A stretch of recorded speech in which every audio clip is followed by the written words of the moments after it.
Budget 2023 में अब कुछ ही दिन बचे हैं और म्यूचुअल फंड इंडस्ट्री ने वित्त मंत्री के सामने तमाम मांगे भेजी हैं।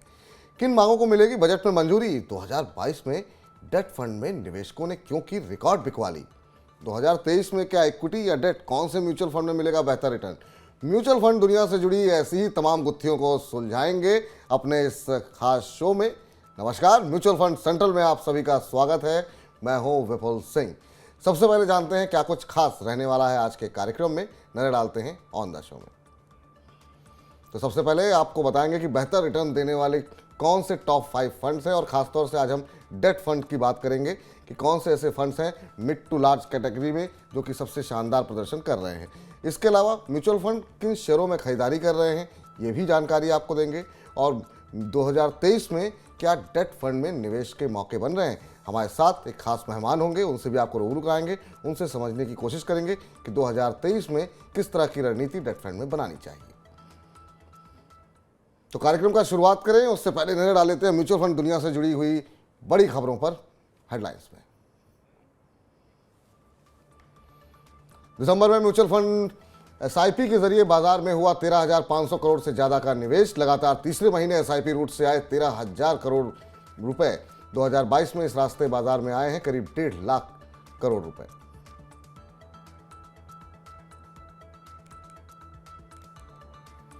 डेट म्यूचुअल फंड में घटा निवेशकों का भरोसा। 2022 में 2.3 लाख करोड़ रुपए का निवेश खींचा। ब्याज दरों में बढ़ोतरी का देखने को मिला असर। इक्विटी म्यूचुअल फंड में शिफ्ट हुआ कुछ निवेश।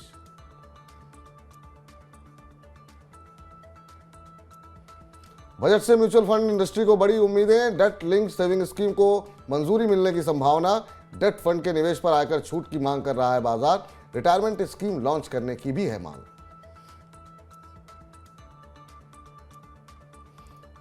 एक्टिव ईएलएसएस वाले म्यूचुअल फंड्स लॉन्च कर सकेंगे passive scheme. Capital market regulator ने दी अनुमति, लेकिन एक्टिव ईएलएसएस को करना होगा बंद। मौजूदा निवेशकों का निवेश भी रोकना होगा। और व्हाइट ऑक कैपिटल म्यूचुअल फंड ने लॉन्च किया बैलेंस एडवांटेज फंड का नया फंड ऑफर। 20 जनवरी से लेकर 3 फरवरी तक खुले रहेगा एनएफओ। शेयर बाजार में होगा अधिकतर निवेश।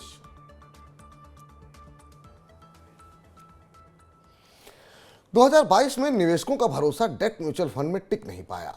साल भर के दौरान निवेशकों ने रिकॉर्ड 2.3 लाख करोड़ रुपए की निकासी की है, जबकि 2021 में डेट म्यूचुअल फंड में निवेशकों ने 34,545 करोड़ रुपए की निकासी की थी। आखिर इस निकासी की वजह क्या है और क्या 2023 में डेट फंड बेहतर प्रदर्शन करेंगे? इन्हीं सवालों के जवाब तलाशती हमारी एक खास रिपोर्ट देखिए और उसके बाद इस चर्चा को आगे बढ़ाएंगे और साथ ही साथ हमारे आज के खास मेहमान से भी आपको रूबरू कराते हैं। पहले ये रिपोर्ट।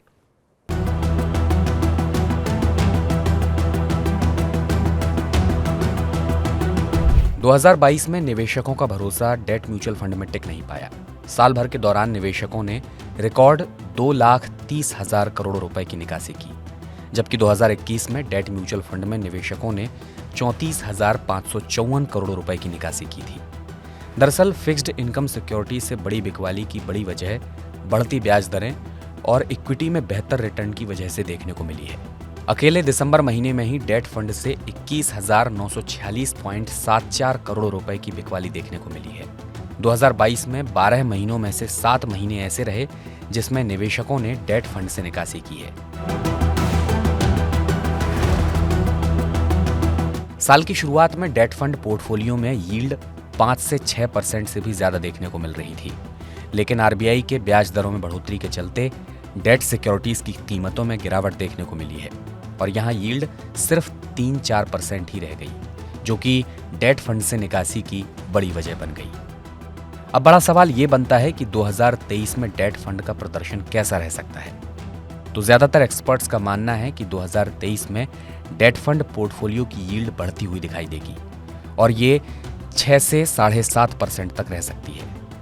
ट्रस्ट म्यूचुअल फंड के सीईओ संदीप बागला का मानना है कि महंगाई दर अब आरबीआई के कंफर्ट जोन में आ गई है। हालांकि कंज्यूमर प्राइस इंडेक्स अभी भी ऊपर बना हुआ है, लेकिन यह दर्शाता है कि महंगाई का उच्चतम स्तर पीछे छूट चुका है और इस साल ब्याज दरें कम होना शुरू हो सकती हैं। इससे यह अनुमान लगाया जा सकता है कि इस साल डेट फंड से बेहतर रिटर्न की उम्मीद लगाई जा सकती है और ये 8 से 10% के बीच रह सकता है। दूसरा महत्वपूर्ण सवाल ये है कि डेट फंड में जो मौजूदा निवेशक हैं उन्हें क्या करना चाहिए। तो ट्रस्ट लाइन का मानना है कि निवेशकों को डेट फंड में अपना निवेश बढ़ाना चाहिए। Long term capital gain tax और इंडेक्सेशन प्रोविजन का फायदा उठाने के लिए नजरिया 3 साल से ज्यादा का होना चाहिए। ऐसे निवेशक जो छोटी अवधि के लिए निवेश करना चाहते हैं और रिस्क कम लेना चाहते हैं, उन्हें अच्छे क्रेडिट क्वालिटी वाले लिक्विड फंड में निवेश करना चाहिए, जिसे बढ़िया फंड मैनेजर मैनेज करते हों। अब आखिरी और महत्वपूर्ण सवाल ये कि आने वाले बजट में क्या कुछ हो सकता है और इसका असर डेट म्यूचुअल फंड इंडस्ट्री और निवेशकों पर क्या पड़ेगा। इंडस्ट्री की ओर से कई बड़ी मांगें रखी गई हैं। ज्यादातर म्यूचुअल फंड एक्सपर्ट्स का मानना है कि इस बार बजट में ELSS की तर्ज पर DLSS को मंजूरी दी जा सकती है। इस पर मंजूरी मिलने से निवेशकों को अपनी लंबी अवधि की सेविंग्स को उच्च गुणवत्ता वाले टैक्स एडवांटेज डेट फंड में निवेश करने की सहूलियत मिलेगी। इससे बॉन्ड बाजार का भी विस्तार होगा। इस बदलाव से डेट म्यूचुअल फंड में निवेश करने वालों को भी आयकर की धारा 80C के तहत टैक्स छूट का भी लाभ मिलेगा। हालांकि ज्यादातर mutual fund expert debt fund में निवेश की सलाह दे रहे हैं, लेकिन मनी 9 की सलाह है कि कोई भी निवेश करने से पहले अपने वित्तीय सलाहकार की राय जरूर लें।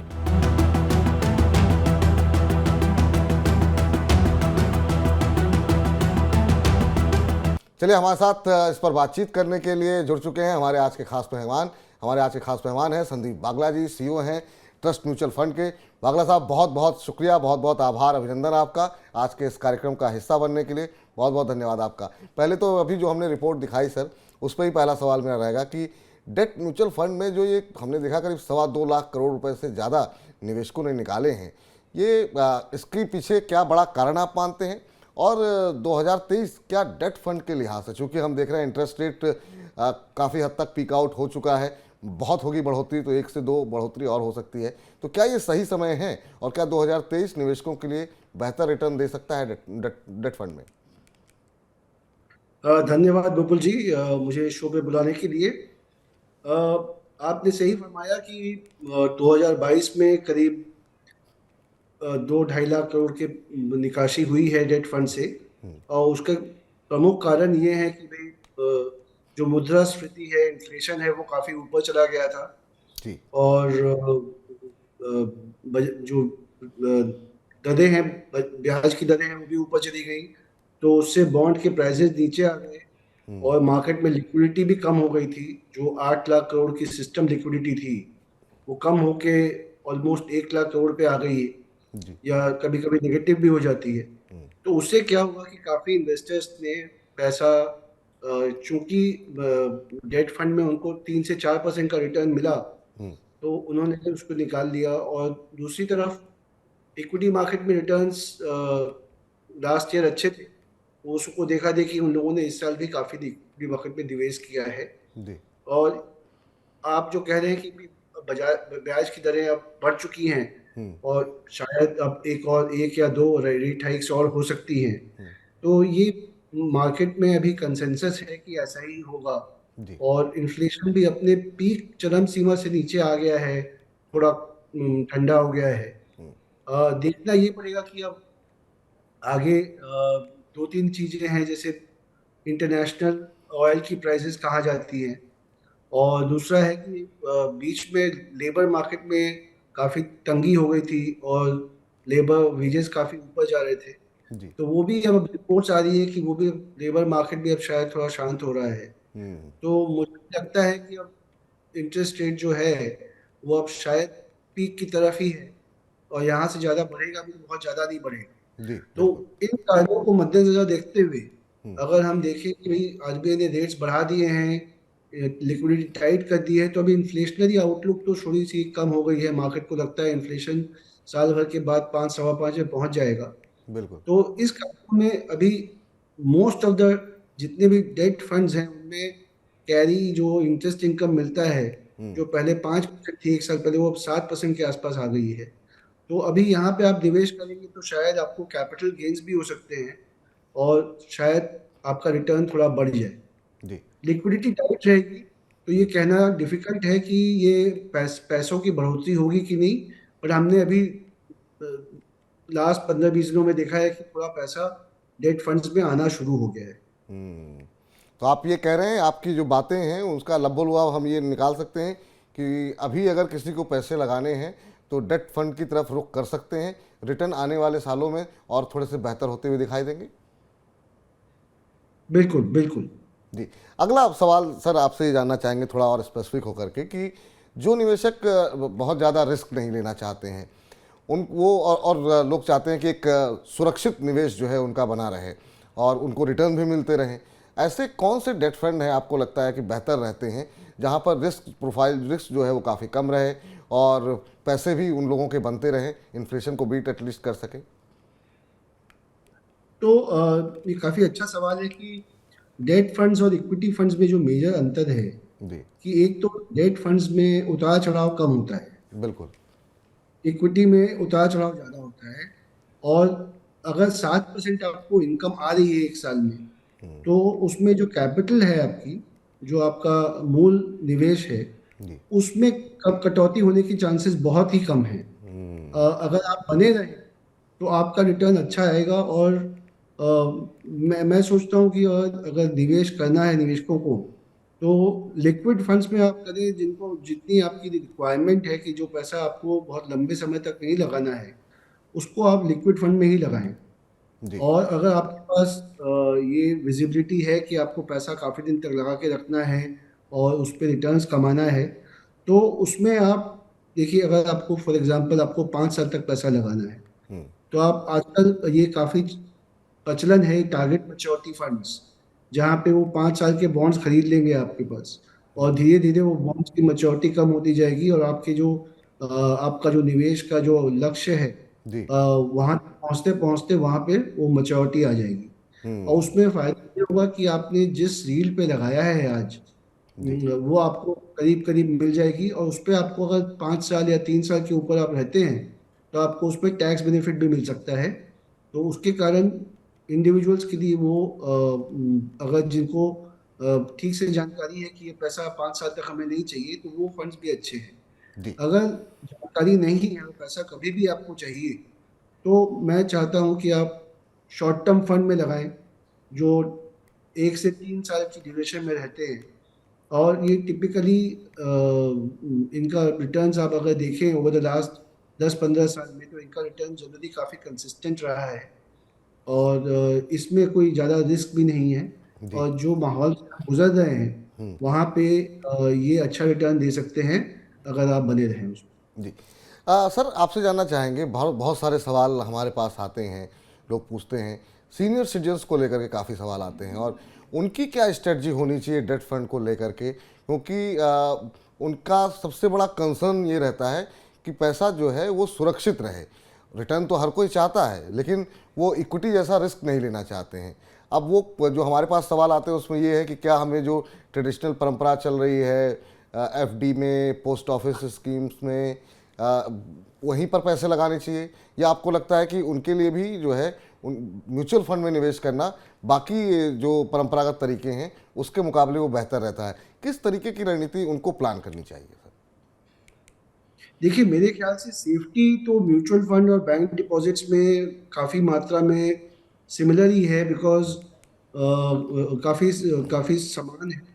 क्योंकि जो डेट फंड्स हैं, आप सुनिए, उसमें ट्रिपल ए रेटेड फंड्स हैं, जिनमें हाईएस्ट रेटेड की कंपनीज है, अच्छी कंपनीज में निवेश किया हुआ है। जी, तो मेरे ख्याल से जो जो सेफ्टी की बात है, तो वो सेफ्टी की बात तो सिमिलर ही है। अच्छा, बैंक एफडी में सीनियर सिटीजन्स को मोस्ट बैंक्स ने ज़्यादा इंटरेस्ट रेट ऑफर किया है। जी, और उनकी अगर टैक्सेबल इनकम नहीं है, टैक्स नहीं पे करते हैं, तो उनके लिए बैंक एफडीज काफ़ी अच्छा है, बिकॉज वो उनके लिए टैक्स फ्री इनकम बन जाती है। तो आप और जो जी, लोग जी, जी, जो बात लोग कंटिन्यू। टैक्स पे करते हैं, उनको मेरे ख्याल से इन्वेस्ट करना चाहिए in strategies like, again, combination of liquid funds and short term funds, because ज़्यादा रिस्क भी नहीं रहेगा और आपको कंसिस्टेंटली इनकम मिलती रहेगी। और अगर 3 साल होल्ड किया, तो आपको फिर उस पर अच्छा टैक्स बेनिफिट भी मिल सकता जी, तो मतलब आपका कहना ये है कि अगर जिनकी आय जो है वो टैक्सेबल नहीं है, वो एफडी के माध्यम से ही जा सकते हैं। जिनकी टैक्सेबल आय है, उनको जो है लिक्विड फंड में पैसे लगाने चाहिए। Liquid fund short term fund combination में लगाने चाहिए, बिल्कुल बिल्कुल। जिससे कि जी। आपकी जो पैसे की जरूरत हो तो आप निकाल भी सकते हैं तुरंत, और उसमें कोई इम्पैक्ट कॉस्ट भी नहीं आएगा। बिल्कुल। अगला सवाल सर काफ़ी महत्वपूर्ण है, क्योंकि हम लगातार अखबार पढ़ रहे हैं, अखबारों में सुर्खियां बन रही हैं, एमपी की तरफ से बहुत सारी चीज़ें सरकार से कही गई हैं, और ख़ासतौर से डेट म्यूचुअल फंड को लेकर के हम उम्मीद लोग लगा रहे हैं कि शायद डीएलएसएस को मंजूरी मिल जाए। क्या कुछ एक्सपेक्टेशन आपकी है कि ओवरऑल म्यूचुअल फंड की तरफ से बहुत सारी डिमांड्स हैं, कौन सी डिमांड्स आपको लगती हैं आपके एनालिसिस के अनुसार वो पूरी हो सकती हैं और इसको कंसीडर किया जा सकता है, और उसका इम्पैक्ट क्या होगा सर? देखिए, हर इंडस्ट्री अपने हिसाब से अपनी मांगे रखती है, जी। बट मैंने देखा है कि काफ़ी सालों से डेट म्यूचुअल फंड्स को ज़्यादा छेड़ा नहीं गया है। और उसमें एक ही बात मुझे नज़र आती है कि अगर आप डायरेक्ट बॉन्ड खरीदते हैं तो आपको 1 साल बाद आपको लॉन्ग टर्म कैपिटल गेन्स लगाया जाता है। जी। अगर वही चीज़ आप डेट डेट म्यूचुअल फंड के थ्रू जाते हैं तो आप शायद वही बॉन्ड खरीदते हैं, लेकिन आपको लॉन्ग टर्म कैपिटल गेन 3 साल बाद मिलता है। तो मेरे ख्याल से इसमें एक एक क्या कहते हैं उसे, एक सिमिलैरिटी आप कह रहे हैं, एक समानता होनी चाहिए। समानता होनी चाहिए इसमें। एक ये जो एक सोल पॉइंट है कि अगर मैं डायरेक्ट खरीदूं तो मुझे 1 साल में कैपिटल गेन्स का बेनिफिट मिलेगा, और डेट म्यूचुअल फंड में है तो आप 3 साल का मिलेगा। तो इसमें एक समानता करनी चाहिए, और वो पॉसिबिलिटी है एक डेट फंड। ठीक। और डीएलएसएस को लेके क्या एक्सपेक्टेशन है सर आपकी? डीएलएसएस हो भी सकता है, मेरे ख्याल से इसमें कोई तकलीफ नहीं है। ट्रेडिशनली हमने देखा है इक्विटी में इन्वेस्ट करते हैं तो गवर्नमेंट आपको टैक्स बेनिफिट देना चाहती है, बिल्कुल। लेकिन अगर आप डेट में इन्वेस्ट करते हैं तो वो उसमें टैक्स बेनिफिट नहीं मिलता है। तो ये अगर हो जाएगा तो ये एक अच्छा जरिया होगा जिसमें निवेशक अपना पैसा लगा सकते हैं, उनको स्टडी इनकम भी मिलेगी, और और उनको टैक्स बेनिफिट भी मिलेगा। डेट बट मुझे डेट उम्मीद फंड में थोड़ी कम इनफ्लो भी लगती बढ़ेगा, ये मान रहे हैं आप, अगर इसको मंजूरी है। मिलती है बिल्कुल तो? बिल्कुल, और अगर ये होता है तो डेट में इन्फ्लो भी बढ़ेगा। बट मुझे लगता नहीं है कि जी। ये अभी होगा, बिकॉज जी हमारी कंट्री अभी कैपिटल डेफिसिट कंट्री है। तो हम बिल्कुल। चाहते हैं कि हमारे savings जो है वो इक्विटी में जाए, ना कि डेट में जाए। तो वो भी एक पॉइंट है जो हमें सोचना चाहिए। ठीक। अब सर एक सबसे महत्वपूर्ण सवाल कि अब 2023 में भले ही डेट फंड में थोड़ा सा हमने देखा कि बहुत लोगों ने पैसे निकाले, लेकिन ओवरऑल म्यूचुअल फंड में लोगों ने जम जम के निवेश किया, और इक्विटी में खास तौर से काफ़ी निवेश आया है। और यही वजह रही कि एफआईज की नाराज़गी के बावजूद हमने देखा कि भारतीय बाजार में उतनी बड़ी गिरावट देखने को नहीं मिली। अब किस तरह के रिटर्न की एक्सपेक्टेशन हमको 2023 में रखनी चाहिए, इक्विटी को लेकर के, डेट को लेकर के? और सबसे महत्वपूर्ण सवाल ये कि अगर एक पोर्टफोलियो अगर हम बना रहे हैं, उसमें कितना हिस्सा आपको लगता है कि इक्विटी का होना चाहिए, कितना हिस्सा डेट का होना चाहिए, ताकि एक संतुलन जो है वो बना रहे? देखिए, 2-3 चीजें इसमें। एक तो है कि जो डेट का रिटर्न है वो 7% हो गया है। आपको गवर्नमेंट सिक्योरिटी पे ही करीब 7% का रिटर्न मिल सकता है। तो आप वो आपका रिस्क फ्री रेट हो गया है। तो इक्विटी को उस रिटर्न को अगर सब्सटेंशियली बीट नहीं करे तो फिर आपको इक्विटी में इन्वेस्ट करने का कोई रैशनल लॉजिक नहीं है। तो इसका मतलब है कि इक्विटी को 10% बढ़ना पड़ेगा। जी। जो हमारे ग्लोबल हेडविंड्स हैं कि भाई लिक्विडिटी सब जगह टाइट की जा रही है, इंटरेस्ट रेट टाइट किया जा रहा है, जिससे कि जो ग्रोथ है वो कम हो सकता है। और जो जो मैं देख रहा हूँ कि मार्केट्स काफी एक्सपेंसिव हैं, और जो अर्निंग्स हैं उसका भी डाउनग्रेड हो रहा है। तो मुझे नहीं लगता कि इस बार इक्विटी में 10-15% की रिटर्न आएगी। लेकिन मार्केट मार्केट है, और बिल्कुल। उसको हमें रेस्पेक्ट करना पड़ता है। जो अगर एक्सपेंसिव भी है तो और एक्सपेंसिव भी हो सकता है, और बिल्कुल। उसमें कोई खराबी भी नहीं है। तो मेरे ख्याल से एक प्रूडेंट स्ट्रेटेजी अपनानी चाहिए। मेरे ख्याल से जो वेटेज अगर आपका बढ़ गया है, एलोकेशन बढ़ गया है इक्विटी, बिकॉज इक्विटी ऊपर चली गई है, या आपने जानबूझ के इक्विटी में ज़्यादा लगाया था, तो मेरे ख्याल से भी टाइम है प्रॉफिट बुक करने का। जी। और मोटा मोटा मैं ये कह सकता हूँ कि 35 से 40% इक्विटी में डालें हम्म। और आप 65% करीब आप डेट में डालें। तो उससे तो आपका जो इक्विटी वॉलेटिलिटी है वो डेट के स्टेबिलिटी के कारण आपका ओवरऑल पोर्टफोलियो काफी सुधर जाएगा और उसमें वॉलेटिलिटी कम हो जाएगी। ठीक, तो संदीप जी का कहना ये है कि अगर जो मौजूदा दुनिया में स्थितियां बन रही हैं, मंदी की बात हो रही है, स्लो डाउन की बात हो रही है, इसको देखते हुए बाज़ार एक्सपेंसिव लग रहा है। भारत ने आउट परफॉर्म ज़रूर किया है, लेकिन काफ़ी एक्सपेंसिव लोगों को लग रहा है। तो अगर कोई गिरावट आती है तो आपकी पूरी पूंजी ना जाए, इसके लिए आप 30 से 35% हिस्सा इक्विटी में रखिए, 60 से 65% हिस्सा अगर आप डेट में रखेंगे तो एक संतुलन, एक इनकम जो है आपको, जो है आपका पैसा जो है वो समय से बढ़ता रहेगा। अब चलते हैं अगले सेगमेंट की ओर, और अगला सेगमेंट भी काफ़ी महत्वपूर्ण है और इसमें हम जरा बताते हैं हर बार टॉप 5 म्यूचुअल फंड के बारे में। और इस बार हम बात चूंकि डेट फंड की कर रहे हैं तो डेट फंड पर ही पहले चर्चा कर लेते हैं, और मध्यम से लंबी अवधि के डेट फंड में किस तरीके के रिटर्न देखने को मिले हैं वो मान डालते हैं। तो ये है, इस तरह के रिटर्न आपके टीवी स्क्रीन पर आप देख सकते हैं। यूटीआई के बॉन्ड रेगुलर में हम देख रहे हैं कि यहाँ पर 10-11% का रिटर्न देखने को मिला है 1 साल में, 3 साल में 6%, 5 साल के रिजल्ट से देखें तो 3.65% के आसपास का रिटर्न है। इसके अलावा आदित्य बीएसएल इनकम रेंज है, एसबीआई मैग्नम में हम देख रहे हैं। इसमें कुछ 2-3 चीज़ें हम बहुत महत्वपूर्ण तरीके से दर्शाते हैं। एक तो हम फंड मैनेजर का नाम ज़रूर आपको बताते हैं, और ये काफ़ी महत्वपूर्ण होता है क्योंकि कौन व्यक्ति आपके फंड को मैनेज कर रहा है, उसका ट्रैक रिकॉर्ड क्या है, बाकी उसकी का अनुभव क्या है, ये काफ़ी ज़्यादा मायने रखता है, क्योंकि आप अपने सारे पैसे जो है इन लोगों के भरोसे छोड़ते हैं। तो इसलिए ये का एएमसी कौन सी है, म्यूचुअल फंड कौन सा है और मैनेजर कौन सा है, ये काफ़ी महत्वपूर्ण हो जाता है। ICICI प्रूडेंशियल बॉन्ड में हम देख रहे हैं कि मनीष बंथिया जी और चांदनी गुप्ता जी इसको मैनेज कर रही हैं। 1 साल में 3.86% का रिटर्न मिला है, 3 साल में औसत रिटर्न 5.87, और 5 साल में अगर हम देखें 6-6.5% का रिटर्न आते हुए दिखाई दिया है। कोटक बॉन्ड की बात करें तो यहाँ पर हम देख रहे हैं कि 5 साल में 6.5% के आसपास यहाँ भी है, 3 साल में 5-5.5% है, 1 साल में करीब 2.5% के आसपास का रिटर्न यहाँ पर देखने को मिला है। ये वो टॉप 5 फंड हैं। आपसे जानना चाहेंगे संदीप जी कि कितनी बड़ी भूमिका फंड मैनेजर की होती है, और किसी व्यक्ति को जब अपनी एएमसी चुने किन महत्वपूर्ण बातों का ध्यान रखना चाहिए इन आंकड़ों को देखने के लिए, अगर हम देख रहे हैं तो। जी देखिए, फंड मैनेजर तो काफी इम्पोर्टेंट है, लेकिन जितनी भी एएमसीज हैं, जी। जितने भी म्यूचुअल फंड स्कीम्स हैं, हमने क्या किया है कि हमने एक प्रोसेस बना दिया है जिससे कि कोई भी फंड मैनेजर ज्यादा रिस्क ना ले, जी। और कंट्रोल्ड मेजर में रिस्क ली, जिससे कि उसका रिस्क रिटर्न रेशियो थोड़ा फेवर में रहे। तो फंड मैनेजर तो इम्पोर्टेंट डेफिनेटली है। तो आप जो ये फंड मैनेजर बता रहे हैं ये काफी जरूरी है। और जो आप कह रहे हैं कि भाई हमें क्या देखना चाहिए, तो अगर आप पहली बात तो देखिए, आपको ये रिटर्न्स देख के खाली आपको इन्वेस्ट नहीं करना चाहिए। आपको जो अभी करेंट पोर्टफोलियो की यील्ड क्या है और इंटरेस्ट रेट किस दिशा में जाने वाला है, वो भी अगर आप जानकारी रखें तो थोड़ा अच्छा रहेगा।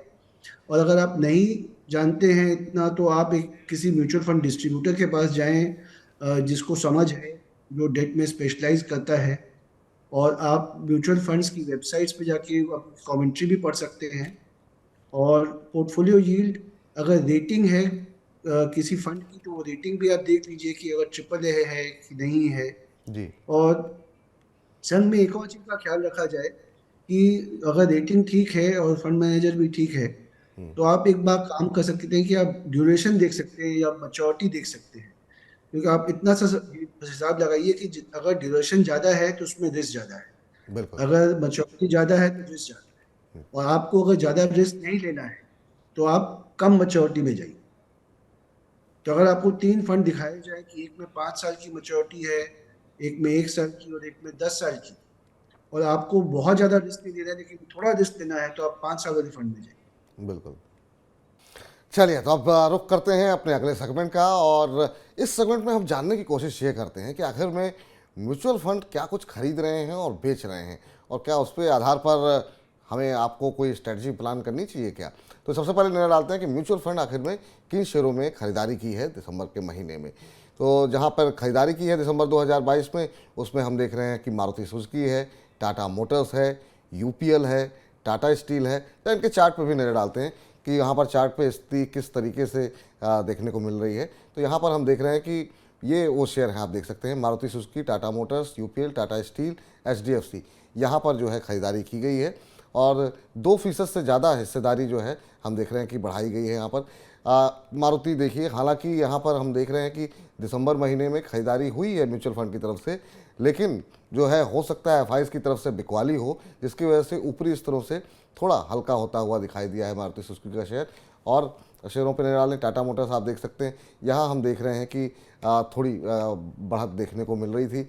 इसके अलावा जरा हम टाटा स्टील, यूपीएल पे नजर डालें तो ये भी ऊपरी स्तरों से हल्का हुआ है। जिस तरीके से बिकवाली हमने देखा कि बड़ी मात्रा में एफआईज की तरफ से देखने को मिली है, टाटा स्टील में ज़रूर मजबूती आती हुई दिखाई दी है। यहाँ पर हम देख रहे हैं घरेलू निवेशक और विदेशी निवेशक दोनों की तरफ से हिस्सेदारी बढ़ती हुई दिखाई दी है और निचले स्तरों से अच्छी खासी रिकवरी यहाँ पर आती हुई दिखाई दी है। तो ये वो शेयर हैं जो कि काफ़ी अच्छी तेज़ी दिखाई है, जहाँ पर म्यूचुअल फंड अपनी हिस्सेदारी बढ़ाते हुए दिखाई दे रहे हैं। इसके अलावा जरा हम बातचीत करते हैं, संदीप जी से एक छोटा सा रिएक्शन लेते हैं। संदीप जी, हालांकि आप इस पर टिप्पणी करना तो नहीं चाहेंगे, लेकिन फिर भी मैं चाहूँगा कि इसका जो आम निवेशक है जो रिटेल में पैसे लगाता है, उनके लिए इन आंकड़ों के कोई मायने हैं या फिर उसको इन आंकड़ों को नहीं देखना चाहिए, क्योंकि म्यूचुअल फंड तो कभी भी खरीद के और कभी भी बेच सकते हैं, ट्रैप हो सकता है रिटेल इन्वेस्टर पड़ जाएं।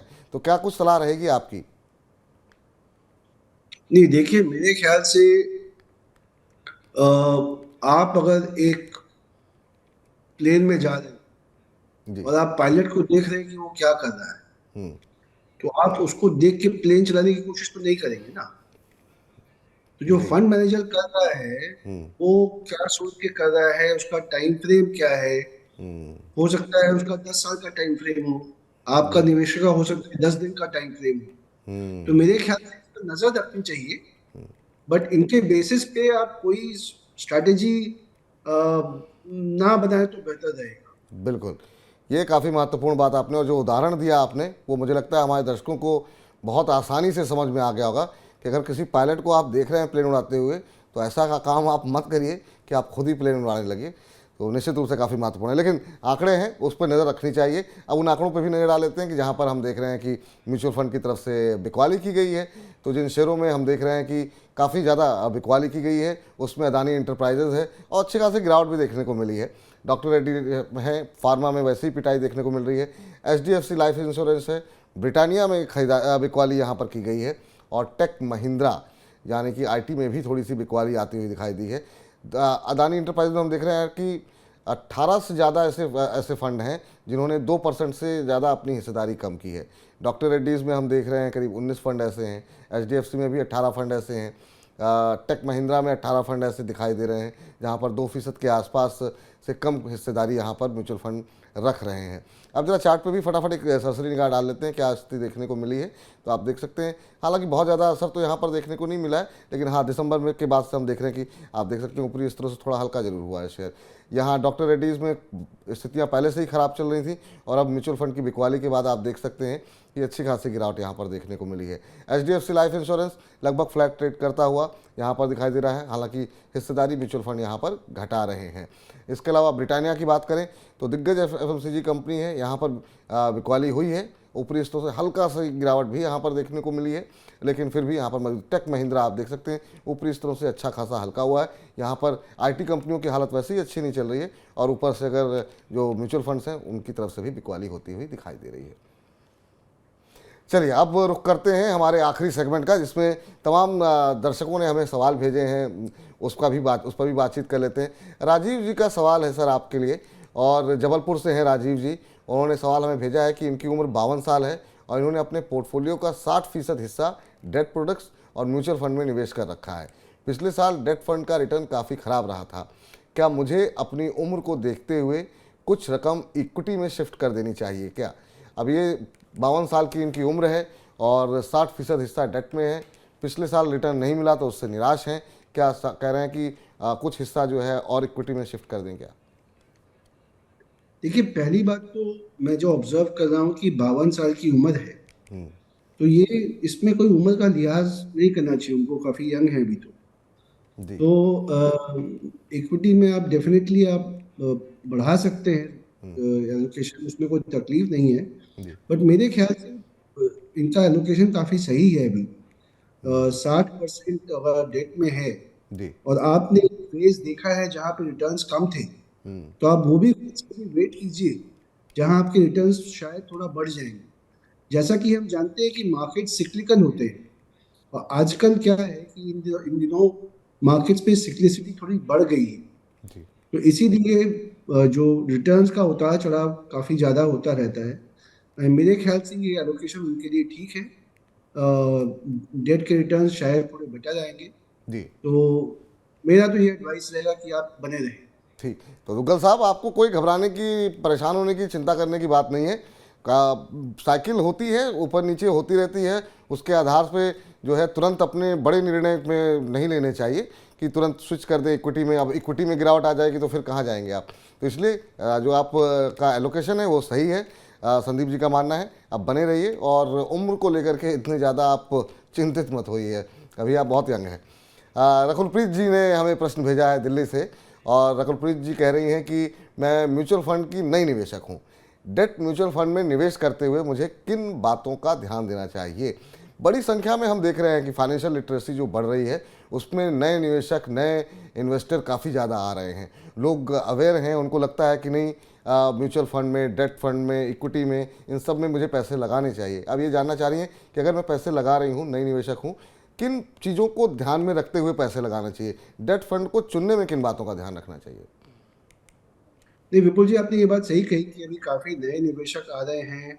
और पहले जैसे हमने देखा था कि जो छोटे निवेशक हैं वो खाली इक्विटी में ही ध्यान रखते थे, बट अब मैं देख रहा हूँ कि डेट में भी उनका निवेश हो रहा है। और डेट को समझना थोड़ा सा कठिन है इक्विटी के समझने के कारण, बिकॉज इंटरेस्ट रेट ऊपर जाते हैं तो आपकी इनकम बढ़ जाती है, लेकिन बॉन्ड के प्राइस नीचे आ जाते हैं तो मार्क टू मार्केट हो जाता है। तो ये थोड़ा कठिन है। जी। बट मेरी इनकी ये सलाह होगी कि आप पहली बात तो कोई किसी म्यूचुअल फंड डिस्ट्रीब्यूटर जो आपके पहचान में हो और जो आपको लगता है, जिनको समझ में आता है, जी। उनसे एडवाइस लें। और नहीं तो आप जो बेसिक कॉम्बिनेशन है कि आप short term fund, liquid fund, या ये आजकल चला हुआ है टारगेट मैच्योरिटी फंड, आप इनमें निवेश करें, आपको इसमें कोई तकलीफ नहीं होगी। ठीक। और अगर आपको लगता है कि आपको एक समय में नहीं करना है, तो आप अपना निवेश एक एक महीने के अंतर में करें, तो आपको एनएवी का भी एवरेजिंग का फायदा हो जाए। जी। और तो आप जी, इसमें आप बने रहें, तो जो और इसमें आप बने रहें, ट्राई जी। करें कि टैक्स बेनिफिट मिलेगा। जी। तो किसी वित्तीय सलाहकार, किसी म्यूचुअल फंड डिस्ट्रीब्यूटर से आप बातचीत कर सकते हैं। इसके अलावा सामान्य तौर पे अगर आप ऑनलाइन निवेश करना चाह रहे हैं, 2-3 फंड बताए गए हैं आपको। किसी भी अच्छी एमसी से आप शॉर्ट टर्म फंड ले सकती हैं, लिक्विड फंड में पैसे लगा सकती हैं, और जो वागला साहब ने कहा उनके ऊपर भी आप नज़र रख सकती हैं। अगले दर्शक हमारे साथ अदीब अली जी ने प्रश्न पूछा है, पुणे से हैं।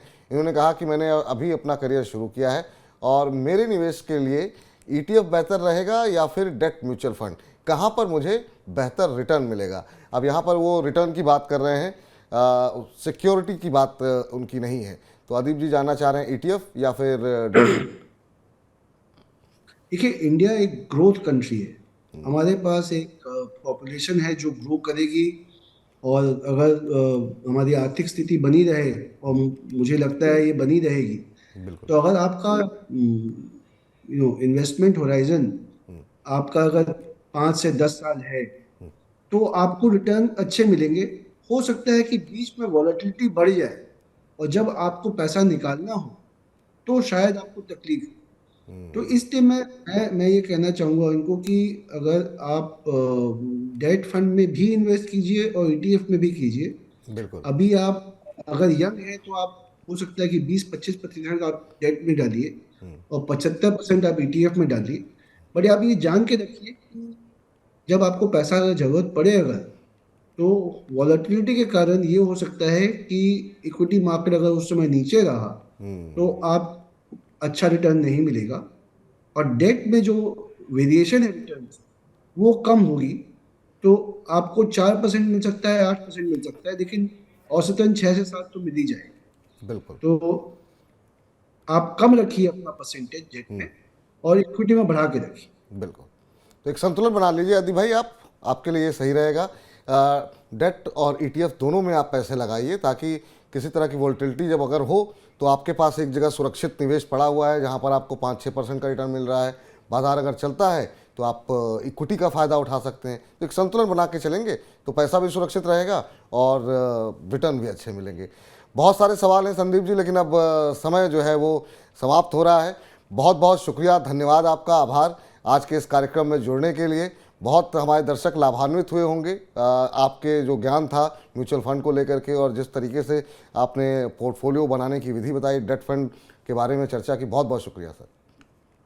धन्यवाद पुल जी, और all the best to your viewers. धन्यवाद सर, बहुत बहुत शुक्रिया। तो फिलहाल म्यूचुअल फंड सेंट्रल को हम यहीं पर समाप्त कर रहे हैं, लेकिन आपको बता दें कि अगले महीने फिर हम लेकर के आएंगे म्यूचुअल फंड दुनिया से जुड़ी तमाम छोटी बड़ी खबरें। लेकिन आप अपनी जेब से जुड़ी खबरों के लिए लगातार बने रहिए मनी 9 के साथ। और म्यूचुअल फंड पे और भी कुछ सवाल हैं आपके तो हर दोपहर 2 बजे हम आपके लिए खास शो भी लेकर के आ रहे हैं, और हर बुधवार को सिर्फ म्यूचुअल फंड पे ही बात होती है। तो 9311211874 पे अपने सवाल आप भेज दीजिए, और आपके सवाल हम दोपहर 2 बजे बुधवार को लेंगे। शेयर बाजार से जुड़ा सवाल है तो सोमवार और शुक्रवार पर चर्चा करेंगे। फिलहाल के लिए नमस्कार।